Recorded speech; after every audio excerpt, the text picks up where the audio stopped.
সব সখীরে পার করিতে নেব না, তোমার বেলায় নেব সখী, ও সখী তোমার বেলায় নেব সখী, তোমার কানের সোনা। অপর্ণা সম্বন্ধে বলতে গেলে অনেক অনেক অনেক সময় এবং অনেক ঘন্টা এবং দিন লেগে যাবে। একটা কথাই বলতে পারি যে স্বপনদা নিজে একজন সুপারস্টার। কারণ আমি যখন ফিল্ম ক্যারিয়ার শুরু করেছিলাম, শ্বেতপাথরের থালা আমার প্রথম ছবি ছিল। ছবিটি খুবই সাকসেসফুল হয়েছিল, প্রভাত রায় আমাকে প্রথম ছবিতে এনেছিলেন এবং সেটা ন্যাশনাল অ্যাওয়ার্ডও পেয়েছিল। বেশ একটা সাড়া পড়েছিল।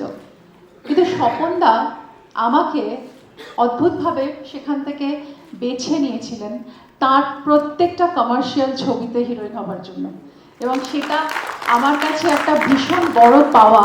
সুজন সখী ছবিটা যে কি বড় মাপের হিট হয়েছিল, অসীম সরকার প্রডিউসার ছিলেন এবং পরে জানতে পেরেছিলাম যে দিকে দিকে এই সুজন সখীর গান আর নাম ছড়িয়ে পড়েছে এবং সেই ম্যাজিক করিয়ে রেখেছিলেন স্বপন সাহা।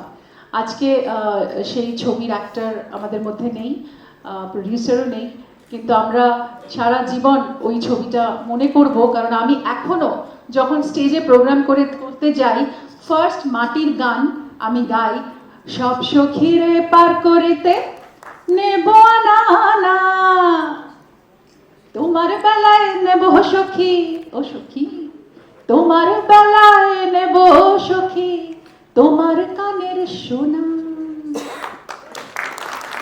এই গান এখনো মানুষের মনের মধ্যে মানে গুঞ্জন করে। এবং স্বপনদার সাথে কত ছবি করেছি তার হিসাব আমি করে রাখিনি, কারণ অগুন্তি ছবিতে কাজ করেছি এবং অগুন্তি সুপার ডুপার হিট ছবির নায়িকা আমি স্বপনদা। এবং স্বপনদা একটা ছবিতে আমি যখন কাজ করতে আসতাম তখন আর একটা শাড়ি চেঞ্জ করে আসতে বলতো যে ওই সেটেরই আর একটা জায়গায় স্বপনদা আর একটা ছবিরই শর্ট নিয়ে নিয়েছে, সেটা আমার জানা নেই।